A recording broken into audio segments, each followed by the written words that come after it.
measured, they've all occurred in the last 14 years. And the hottest of all was 2005.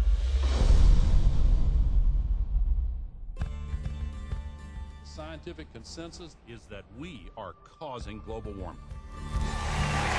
I am Al Gore. I used to be the next president of the United States of America. This is Patagonia, 75 years ago, and the same glacier today. This is Mount Kilimanjaro, 30 years ago, and last year. Within the decade, there will be no more snows of Kilimanjaro.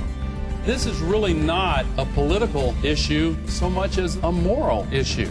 Temperature increases are taking place all over the world, and that's causing stronger storms.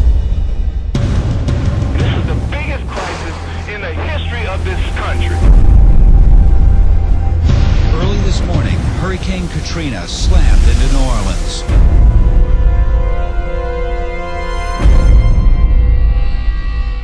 Is it possible that we should prepare against other threats besides terrorists? From Paramount Classics comes a film that has shocked audiences everywhere they've seen it. The Arctic is experiencing faster melting. If this were to go, sea level worldwide would go up 20 feet. This is what would happen in Florida. Around Shanghai, home to 40 million people. The area around Calcutta, 60 million. Here's Manhattan. The World Trade Center Memorial would be underwater. Think of the impact of a couple 100,000 refugees, and then imagine 100 million.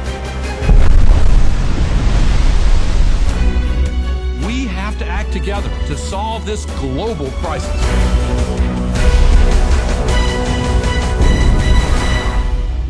Our ability to live is what is at stake.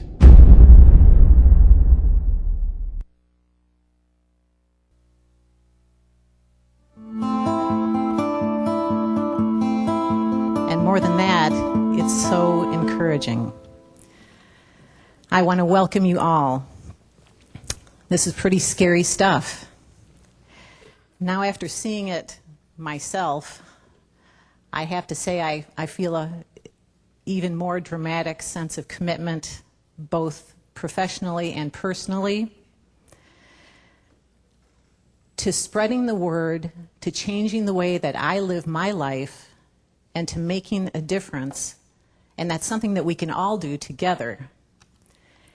So I encourage you all, any of you who have not already been out to the exhibit tables out in the lobby, to make sure you stop there. There's a lot of information there, a lot of resources. It's really important that we go beyond tonight. And make sure to stop at the WEMIAC table and sign up. Give us your email if you'd like. We'll put you on our email list, provide you with more resources, and give you updates on what the activities and efforts are in our region. So remember, tonight is a beginning. We can start here. I want to take a minute to acknowledge our underwriters for this event tonight, that we really could not have done it without their help.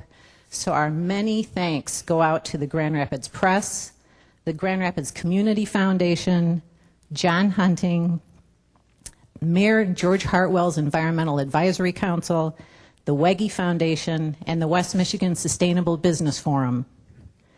These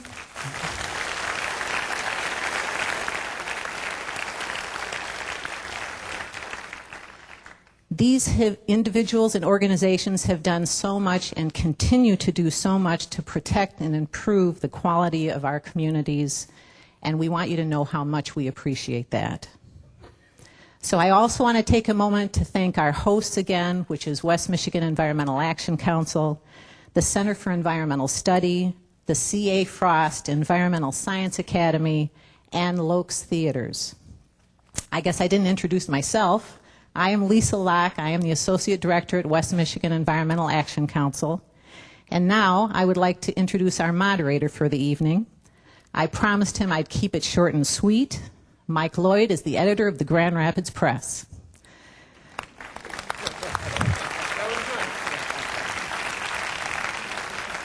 But just one more statement.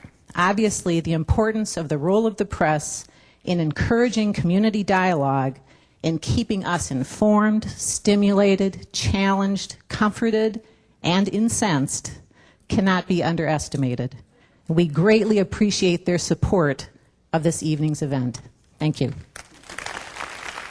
Thank you, Lisa. Is this on? Is this microphone on? Okay.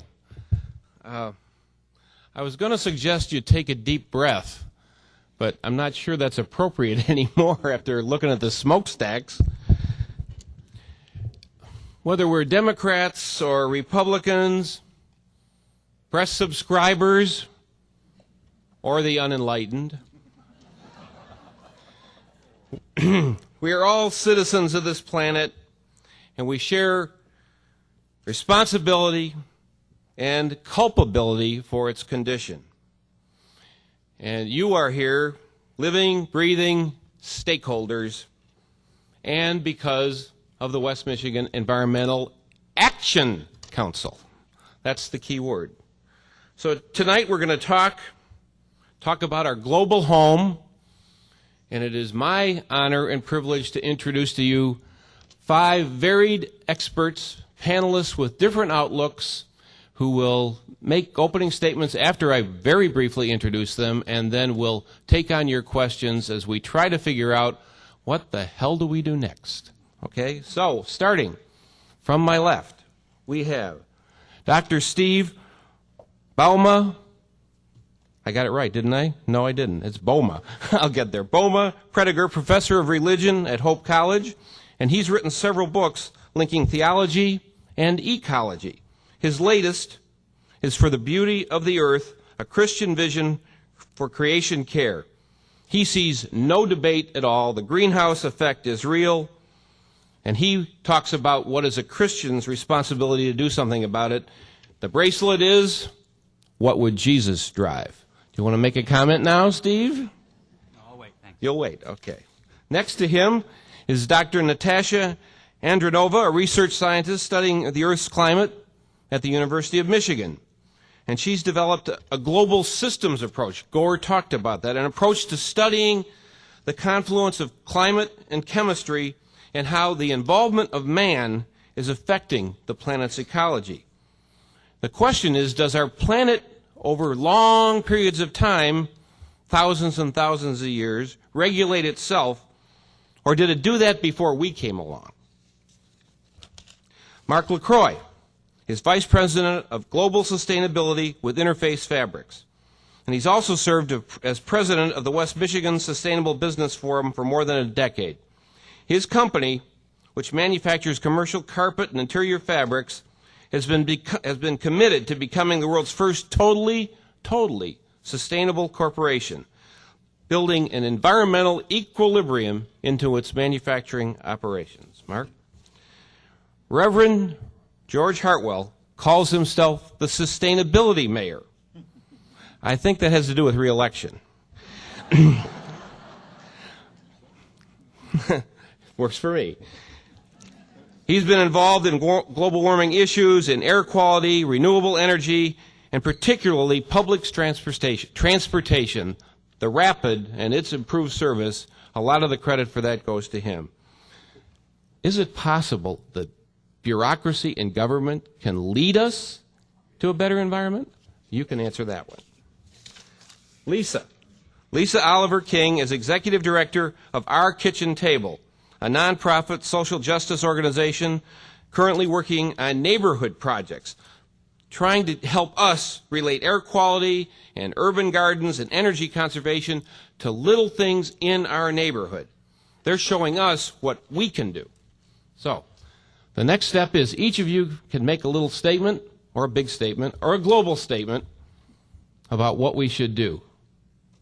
Steve, let's start with you. Okay. Well, first, let's give them a round of applause. They're here tonight.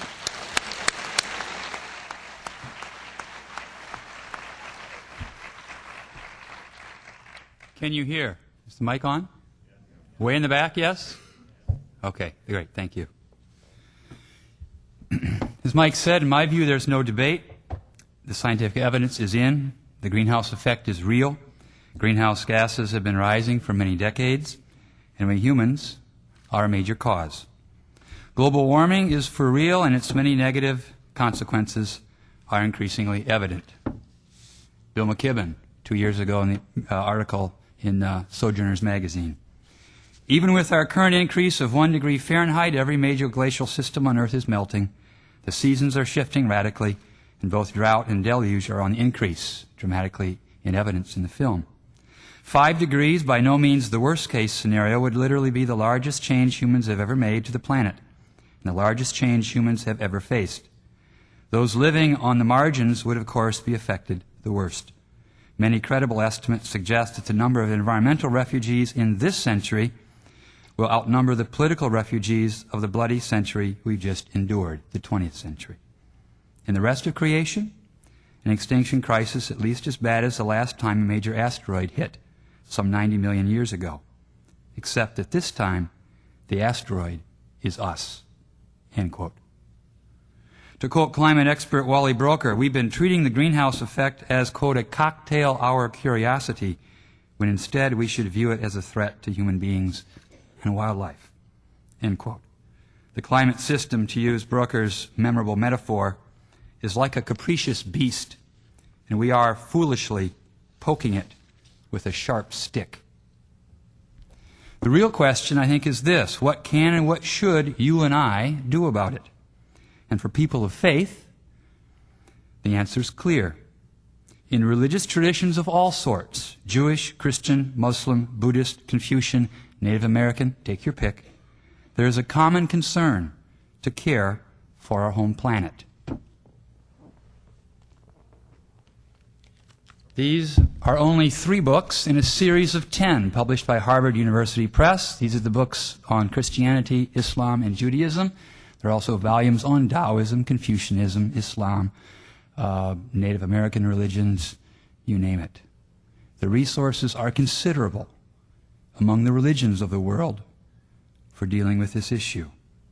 In the Christian tradition in particular, which is my own faith tradition, followers of Jesus are called to be caretakers of the earth. From beginning to end, the biblical Christian story is about a God who cares for the earth and calls us to do the same. Care for the earth is integral to Christian faith. So Christians, among others, ought to be concerned about global warming and striving diligently to do something about it. We ought to remember a famous quote with which I finished my first book some years ago by Edmund Burke, a political philosopher some 200 years ago. No one made a greater mistake than the person who did nothing, because he or she could not do everything. No one made a greater mistake than the person who did nothing, because he or she could not do everything. What can we do, you, me, each of us, in our own neck of the woods? That, seems to me, is the real question before us. Thank you, Steve.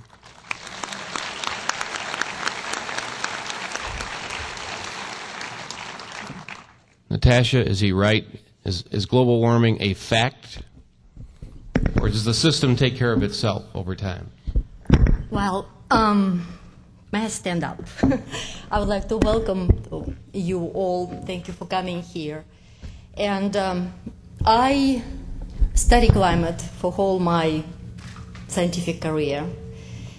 And I started study climate in Russia. And then in 1960s, it was famous Russian climatologist, Budika, who said that is it good that we have a global warming? Because now in Russia we will have palm trees. But with the time when really CO2 become large in the atmosphere, it's become a threat. Because all system has their thresholds, and that's what was in the movie. That's what all environmentalists telling us, that all system has thresholds. So if we pass those thresholds, that means we will not know in which direction the system will go. So if you look in the history of the climate, as Al Gore showed in the picture, that the climate has a variability. And in principle, if there were no global warming, in 30,000 years in front of us, we will be going to the Ice Age.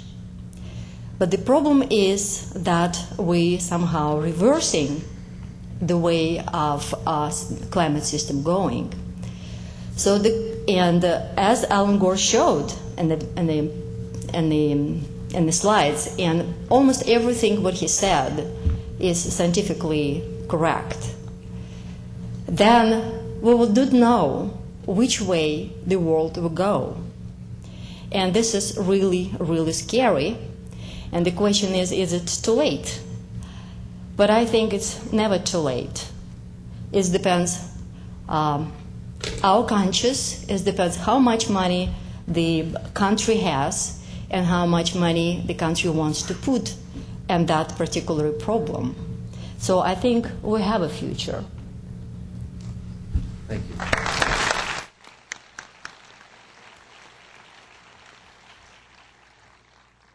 So, Jeff, are you the poster boy of...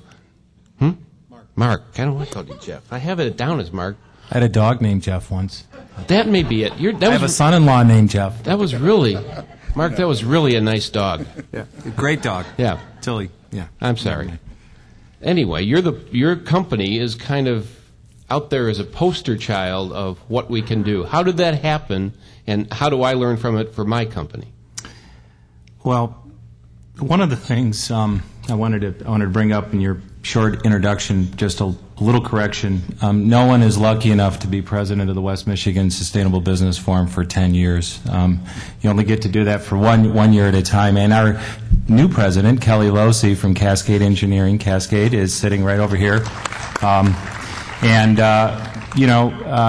think in a nutshell, you hang out with like-minded people, and you learn from each other, and that's what the organization like an organization like the West Michigan Sustainable Business Forum is about.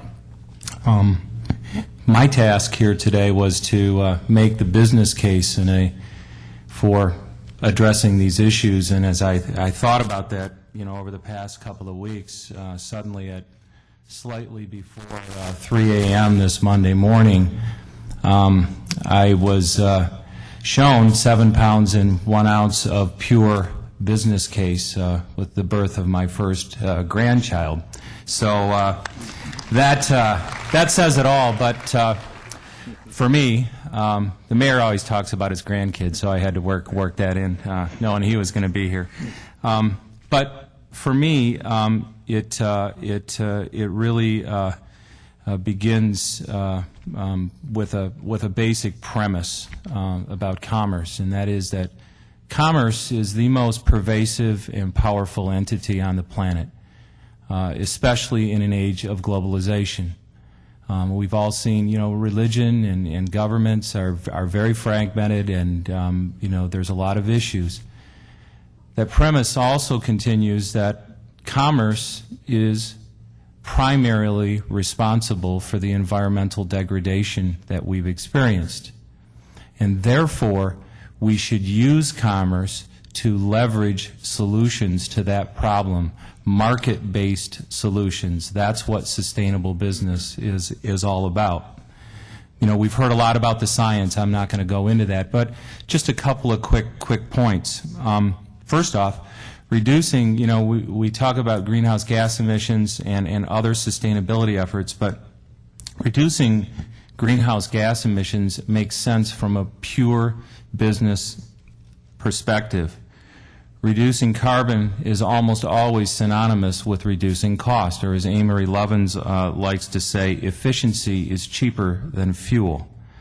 Carbon is a good indicator of cost. You drive the carbon out of your business, you drive cost out of your business, you're more competitive, you're more successful, so on and so forth. New technologies, new opportunities addressing these issues. I think the film hit on that. And certainly I think you would agree from an economic development standpoint, sitting here in Michigan, we certainly need that. And I think we need to be forward-thinking and really embrace these solutions and bring them home to create opportunities for our local community. The business community is what it's really learning is that a stable climate has real economic value. I often say, if you don't believe in climate change, just ask the insurance companies. We talked about that.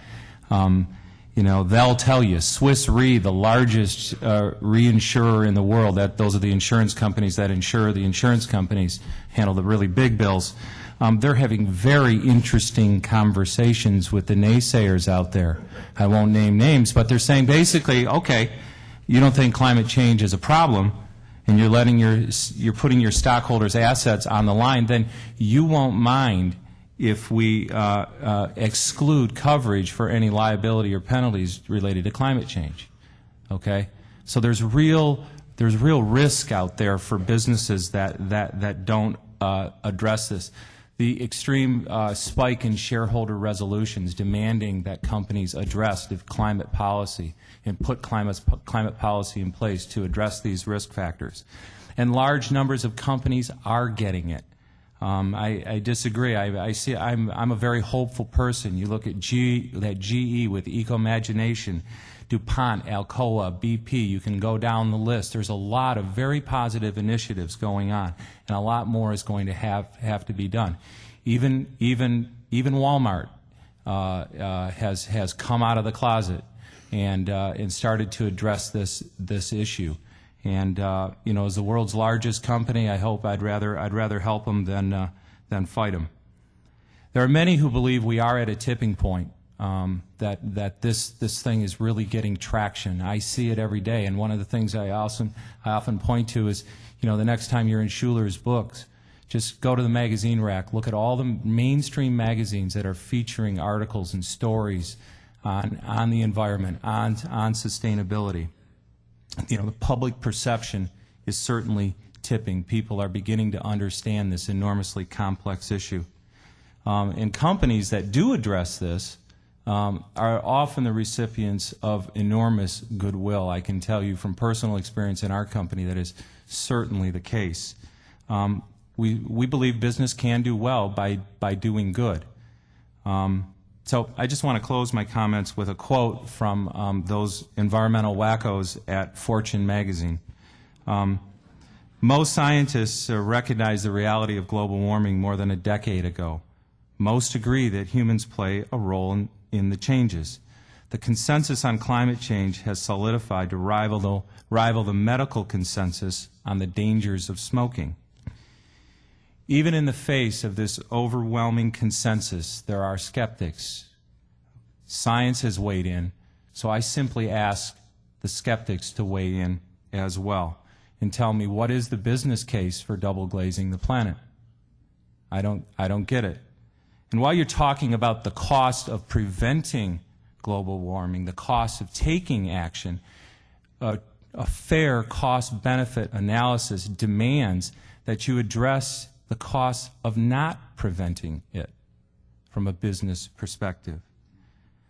What is the business case for destroying habitat and countless species, many of which may have something to offer us? They probably do. How can you defend a system that says it's cheaper to destroy the earth than to take care of it? So those are my questions.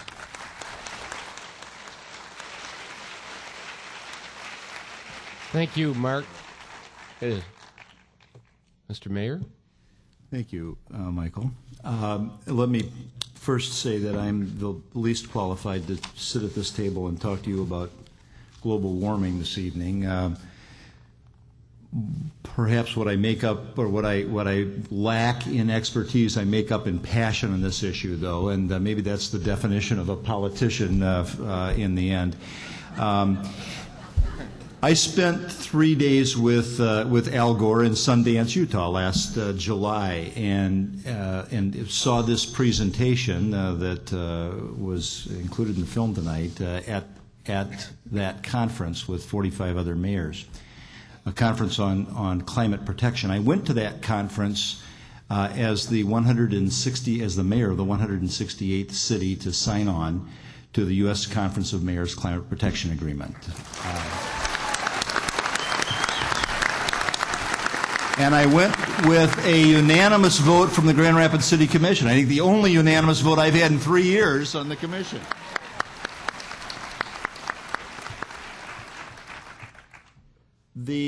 I want to take my 3-minute time here to tell you quickly 3 things that the City of Grand Rapids is doing that will have, that can have, that are having already in many cases an impact on this issue of climate protection. And indeed, what the U.S. Conference of Mayors initiative is all about is cities taking the initiative, with the administration having abandoned the Kyoto protocols, mayors and councils, commissions around this country standing up and saying, Mr. President, you may not care, but we do, and we can do something about it at the local level, and we will do something about it at the local level. In January of 2005, I set the goal for our municipal power purchase, electric power purchase, of 20% coming from renewables by the year 2008.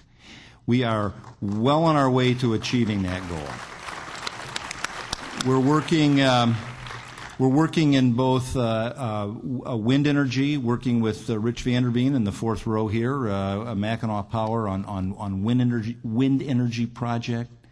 We're also working on capturing landfill gas, methane gas, and using that for electric generation. Let me just tell you quickly what the impact of a 20% reduction in the city's municipal power purchase from coal-burning power generation. This is using Consumers Energy's statistics. If we could just shift 20% to renewables, we would reduce annually 24 tons of carbon dioxide, 100 tons of sulfur dioxide, and 40 tons of nitrous oxide into the atmosphere simply by a 20% shift to renewable in the municipal power need. Secondly, the city has adopted a LEED building standard for all of our future buildings. I hope maybe you've seen or are aware of our environmental protection services and water services building, which is a LEED certified building, we have now committed ourselves to not building another building in the city of Grand Rapids unless it is LEED certified. We're also developing a standard for private buildings, including incentives for LEED certified buildings. The U.S. Green Building Conference, or Council rather, states that 48% of greenhouse gases are attributable to building design and function. 48%. So building buildings to LEED standards, to environmentally sustainable standards, is very important. The U.S. Green Building Council also reports that Grand Rapids has more LEED certified buildings than any other per capita, than any other city in the nation. And I think that's great. And then finally, our multi-jurisdictional public transportation agency. Thanks for mentioning the Rapid, Michael, and giving me more credit than I was due. You always do that with your editorial comments. Give me more credit than I'm due. Was designated last year as best in the nation for systems its size by the American Association of Public Transit Agencies. We've increased ridership by just over 15% per year for 5 years running. That's getting people out of cars and into buses. And our first 2 hybrid electric buses are right now being built and will be delivered this summer. Our major corridor investment project that will, with electrified trolley or fixed guideway buses, is in development, and we will deliver the first stage submission after 2 years, first stage submission to the Federal Transit Administration later this year. So renewable energy, environmentally sound buildings, and clean, efficient mass transit. These are 3 things that cities can do, and that this city of Grand Rapids is in fact doing. Thank you.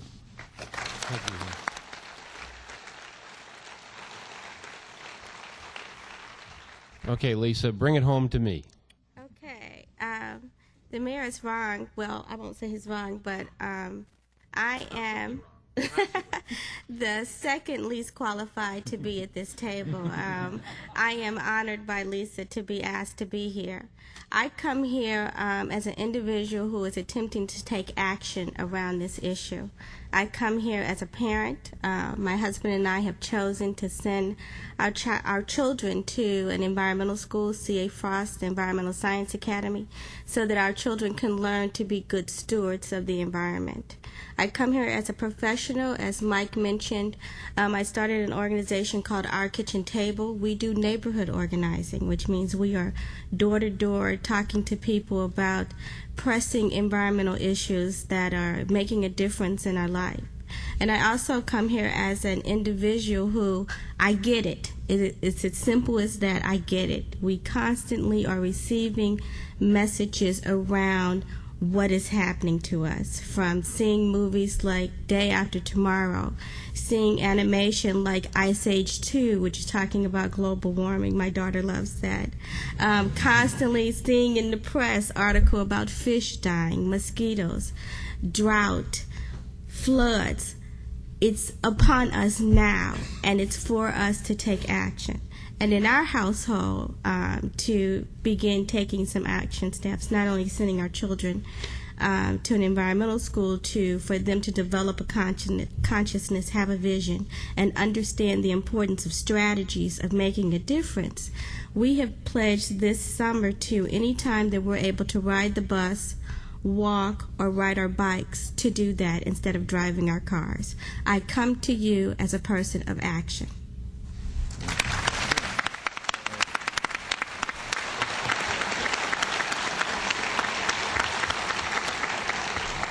Okay, now it's your turn. There should be microphones there. Where are they, Lisa? If anybody has questions, there's a gentleman right here. Thanks, Lisa. Mark, this is on the business side. I often have said at a number of forums throughout West Michigan that we really need to mandate in order to motivate in many cases. Many of the standards that we have now, environmental standards, have not come about because business has said, this is a great idea, let's have some of these standards. Do you think that maybe we need to mandate more environmental standards in order to motivate more of the businesses to get on board? Fortunately, I'll follow that up with, we have many businesses in West Michigan, including many of the furniture industry, that are leading the way in standards. Do you think we need to do more of that? And how might we get that message across that it's important for businesses to get on board with what we're doing? Great. Great question. So I prepared for it. I knew it would come. I believe regulation at some level does have a role. I also believe we will not regulate our way to sustainability. We will not, be business over the head. I'm much more in favor of creating market-based incentives for business to profitably do the right thing. That said, I think regulations, this problem is so enormous that we're not going to do it without regulation. Regulations always define the floor. They bring up the rear. They catch the laggards and make them adapt.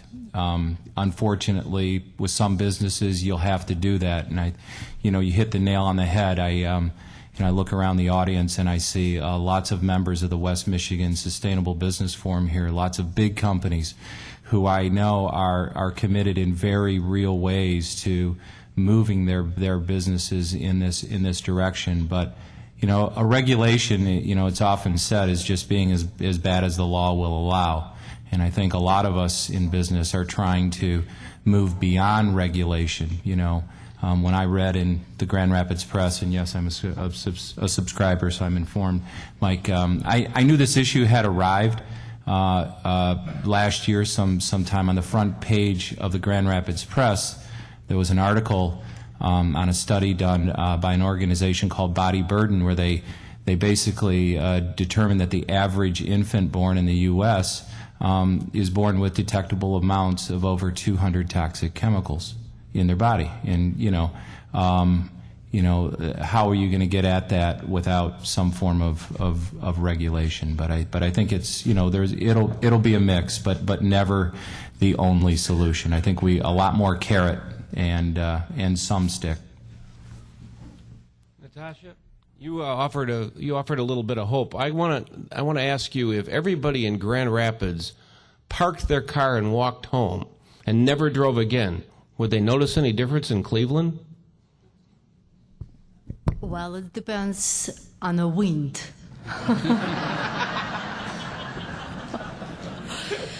Well, yes, this is true, because in Michigan we have influence from Canada of a pollution, and also we have influence from the south. So it depends where you are located. But with the global warming, as the wind pattern is shifting, so that means that probably yes. Okay, right down here. My name is Betsy Ham, and I'm Executive Director of Learning from Scratch, which has been around for 7 years, and some people know about it, but I basically audit companies' trash to collect the reusable, recyclable resources for art and education. And I guess rather than ask a question about the climate, which I've really never gotten that far in my thinking because I'm stuck in the dumpsters, I would have two statements to make. One, I'm an educator, so I teach during the day in the Grand Rapids Public Schools, and I see very little of this information appearing in our curriculums. I teach 8th grade special ed, and I just don't see it. Now, maybe I haven't looked deep enough or far enough, but I broke away from some of the curriculum this year and taught about recycling, sustainability, and what can be done. And by 8th grade, special ed or not, these kids were blotto. They had no background, no knowledge. They didn't know the language. They don't know what's going on. And I think it's our responsibility as parents and citizens to push harder and to get that where it belongs so that they can talk the language, so they can help be part of the solution. And the second thing is, as I visit hundreds of companies each week to audit their trash and collect what they're willing to share, the large companies, and Mark, you're very supportive. Interface is very supportive to what I do, and I've got lots of your goodies. And Kelly, where are you? Congratulations. I picked up my van load of stuff from you today, and thank you. I see the large companies being strong and bold and having a great voice. I see the small companies lost and not knowing what to do. And so I pose the challenge that the large companies that are successful in their sustainability act as mentors and go out and reach out to the small companies and take them under a wing and teach them what you know, or it's not going to happen because they are really lost. Let's turn that into a question. Mayor George, would you tell this group what can be done based on the leadership, and it's clear, it's there, of the city of Grand Rapids to influence other cities around here and maybe the school districts to coordinate curriculum and programs as a region and not just as a city? That's a very good question, and something that I have to admit I hadn't considered, and I'm glad you brought it up. One thing I would say is that there's a great partnership between the City of Grand Rapids, the Grand Rapids Public Schools, Grand Valley State, Grand Rapids Community College, Aquinas College, and more recently Calvin College, and now over 80 corporate partners called a Sustainability Initiative. And those corporate partners are large and small companies working together to develop develop our own sustainability plans, but using what we call the common template, so that everybody's working on basically the same piece of work, but in their own corporate or political sphere. I haven't answered your question, Mike. I've learned that from working with your reporters, but you're good at this part. I'm You're good very at that. Good at this part. But I think that all I can say is that Ms. Ham's question or comment tonight has certainly raised it as an issue for me, and I think we ought to be working on that through the districts. Mm-hmm. Can I make a comment? Lisa, go ahead. I'd just like to share with you, my daughter knows recycling. C.A. Frost teaches recycling. I don't know if you can hear me now, but C.A. Frost teaches recycling. She is on us all the time about how to do recycling in our household. And she learned it starting in kindergarten. She's going to the 2nd grade. So I can say that there is a school out there talking about recycling and teaching it to the kids, and that the kids are bringing it home and teaching families how to be more conscientious about that. The second thing is, as I explained, our kitchen table, we do neighborhood organizing. We primarily work in urban communities that are populated by marginalized populations, if I can say that. Just this past summer, with the support of Mayor Hartwell, we attempted to start a sustainable community-based program working with youth to look at their community, called A Sense of Place, and figure out what are the environmental issues that's happening in our communities that we can make a difference around.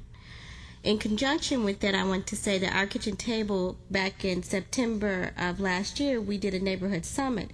And one of the things that community residents talked about was the amount of litter in their community, where you have community residents talking about litter, and we're looking at what can youth do to make a difference. What came to the top was recycling.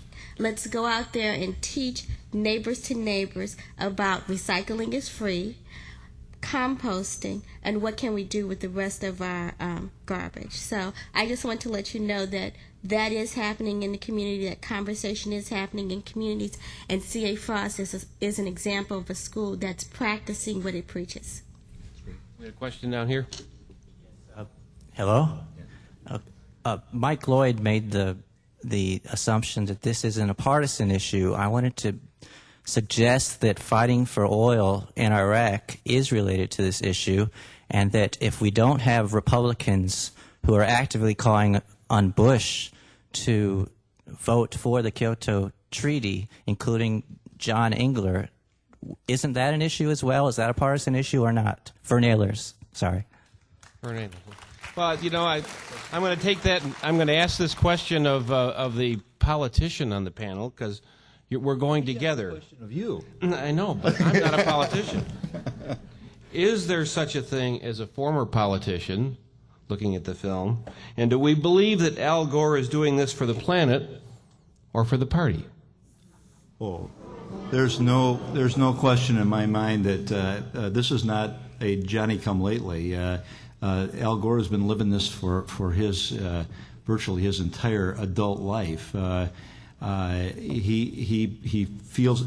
I only wished, as I heard him last summer, I found myself wishing that same passion and urgency had come through when he was running for president, and we'd be in a very different situation today. And I didn't answer your question, did I? That's okay. That's all right. Just seeing if people are awake. Yes, down here. A number of the panelists indicated that much of this depends upon individual action. Individual action is also very much motivated by economic choices. A few years ago, Lester Brown, former president of the World Watch Institute, in a book called Eco-Economy, made the argument that we need to establish a CO2 tax as a way to shape our individual decisions. He wasn't necessarily arguing for increasing taxes, which everybody seems to be against. It would be a shift in taxes, say from income tax to a CO2 tax, which more directly would affect our individual choices. How would the panelists respond to that? Mark? I'll take it. I think generally, with regard to tax policy, we should not tax good things that we want more of, like income, and tax things that we want less of, like CO2. So, you know, the devil's in the details, but generally, I think it's a great concept and one that I'd like to see get some leverage. I mean, it really levels the playing field and makes the market true. You know, prevents the externalities of you know, putting you know, external cost onto society. So generally, again, it's the devil is in the details. How do you actually do it and make that kind of a transition? Natasha wanted to add something. Yeah, I want to just report that we got the investigation that how much increase in the tax will help in the solving the global warming problems. And it's come out that, yes, imposing the tax, helping solving the problem in the future much faster than without tax. So it's possible. It's like buying insurance, global warming insurance, and you insure yourself against the future disasters. So yeah, it's a very good question. You need a microphone open?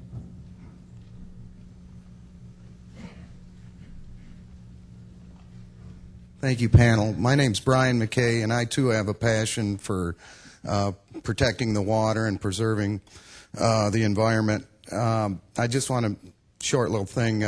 If you go to the web page of Union of Concerned Scientists, it's at ucsusa.org. They have a nice page on global warming, especially for Michigan. And my question to the panel is, being a river town, what effects do they see in the future for flooding and other disturbances in our valley? Well, thank you. And Mr. McKay, I would add, as a candidate for drain commissioner here in Kent County in a hotly contested race, and I'm glad that you're in that running, sir. This is where my lack of expertise is going to be very obvious, but you know, increased rainfall, the destruction of wetlands that absorb in the floodplain area, that absorb that water, the construction of additional impermeable surfaces, parking lots for Walmarts, only add to the problem of stormwater runoff and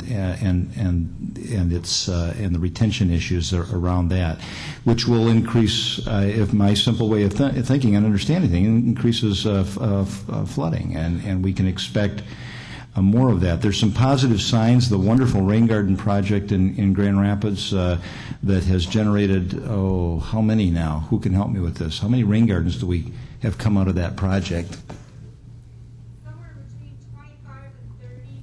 Between 25 and 30 rain gardens developed just in the last year or year and a half through that initiative out of West Michigan Environmental Action Council, including a really cool one that's being developed in conjunction with the Union Square condominium project, and with using MDOT support and some city funding and private money.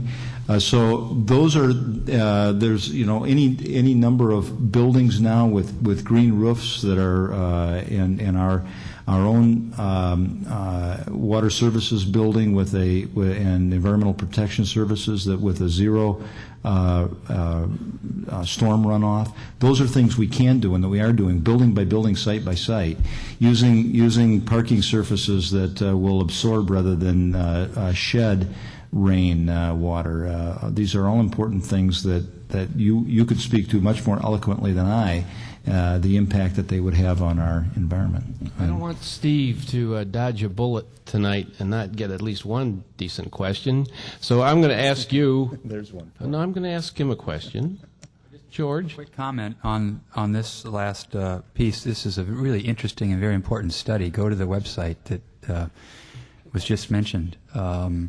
It's very stunning if the moderate range global climate projections come true.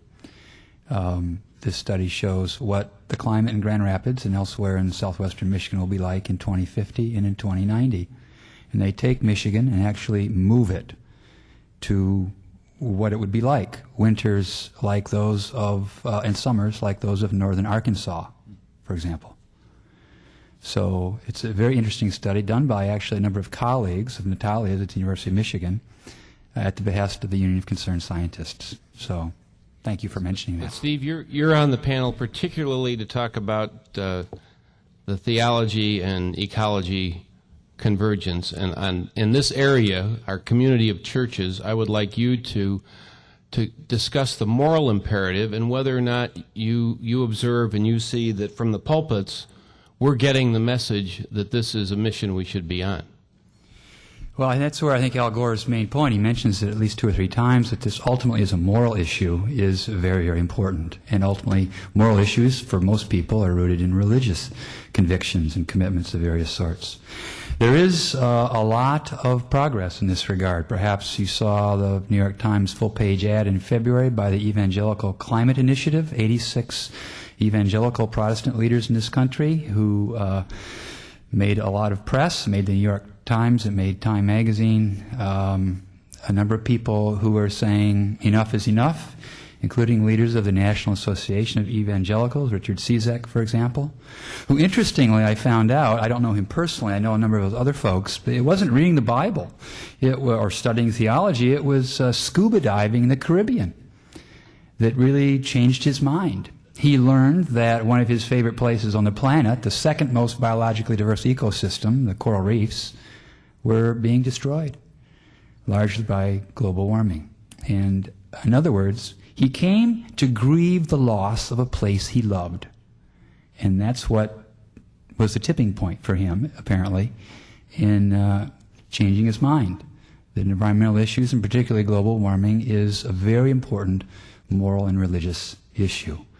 There are lots of people here, I've talked to some already, who are involved in their local churches and synagogues. In my community in Holland, there's a local creation care group, people in different churches. They meet every month, and they are involved in all kinds of ways about making their churches more earth-friendly places. My own church is moving to a building that was built in 1911, and it's going to be LEED certified renovation. So lots of stories, I think, could be told by people here in the audience and perhaps other panelists on precisely this issue. Are we there yet? Not by a long shot. We, meaning I'll speak for my own tradition, the Christian churches in this area or in this country. But there is a lot of progress, I think, being made, including by many, many conservative folks, right? If you're a conservative, let's think about that a minute, right? Whether political, social, religious, we ought to be conserving, right?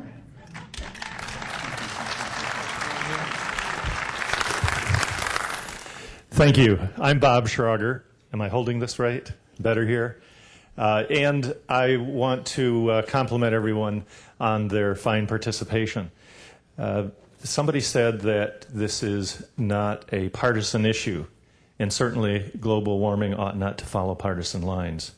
My concern is that we really are facing a crisis of moral, ethical, and spiritual magnitude. I hesitate to use the word crisis because it's been used in this country too much sometimes. And one of those times is that we have a Social Security crisis. The crisis I see developing is that Social Security may not have enough people to fully utilize the dollars in 2050 and later. The question that I have is, are we all talking about the same kind of thing? That there ought to be a culture of personal responsibility, that kind of responsibility that says, I take influence and responsibility for my own life and as many others as I can reach, and you do the same for me and others. Is that the kind of cultural responsibility that we ought to have? If that's the kind of cultural responsibility, then there's a piece of the panel I think is missing. He's a moderator, but we don't have the media on board in this panel or in this country helping to discern the truth.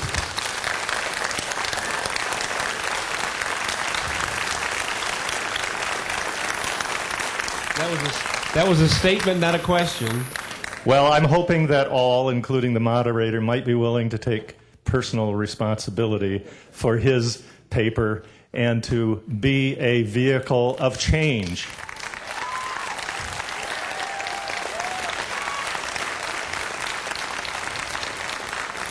And I say this most hopefully, that I think it is a process for all of us. And the process, I think, goes not just in our own lives and those that we can influence, but also that we have personal responsibility, and again, the media can help enormously in educating the public so that on that most important day in this year, November 7, we all can make a difference, the right decision. So I would like the panel and the moderator to comment on my really stated questions, though they sound otherwise. Thank you so much. Well, are you going to leave before they get an answer, or? Because I'm going to disagree. Well, I know it's hard to disagree with personal responsibility. We all ought to take personal responsibility, but I think government has a significant responsibility and role here at the policy level that it has largely abandoned and has to reclaim. And so at the same time that we're all taking personal responsibility, we're all recycling more than we have been, we're all taking the bus more often than we have, and et cetera. We've got to all be pushing the government at every level, local, state, and federal levels, to implement the big policy. We need an RPS in Michigan. We need a renewable portfolio standard in Michigan. You saw the map up there. The states that are the progressive states that are really doing some good things in climate control are states that have RPSs. We don't have one in Michigan. This governor wants one. I sat with her 3-4 weeks ago, and she said that she wants one. The legislature is moving along like molasses in that direction, but we got to be pushing them. So it's personal responsibility, yes, but it's our corporate responsibility as a nation through the elected bodies of government as well.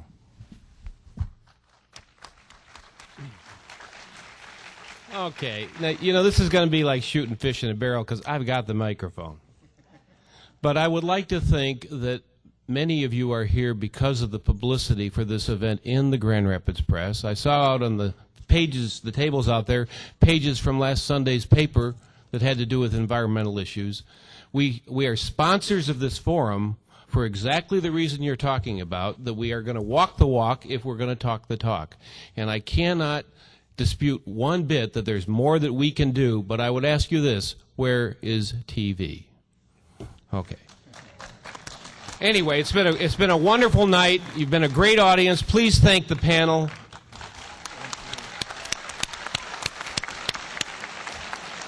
Thank you very much.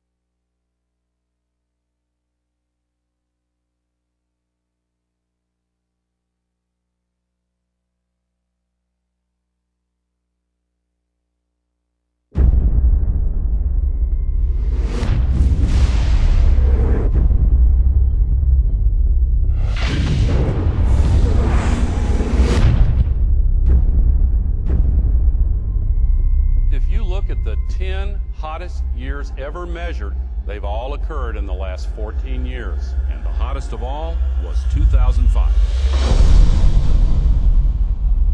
The scientific consensus is that we are causing global warming.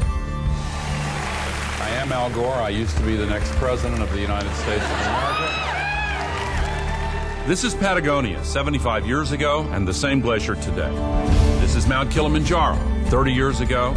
And last year, within the decade, there will be no more snows of Kilimanjaro. This is really not a political issue so much as a moral issue. temperature increases are taking place all over the world, and that's causing stronger storms. This is the biggest crisis in the history of this country. Early this morning, Hurricane Katrina slammed into New Orleans.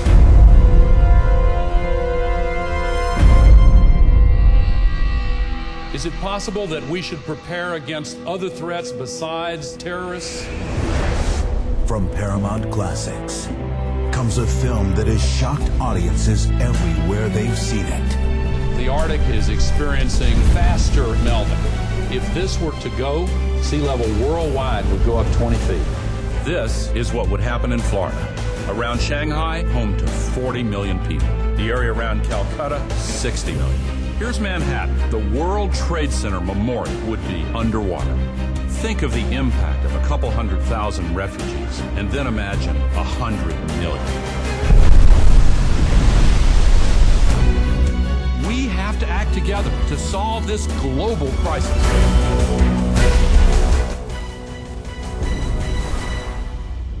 Our ability to live is what is at stake.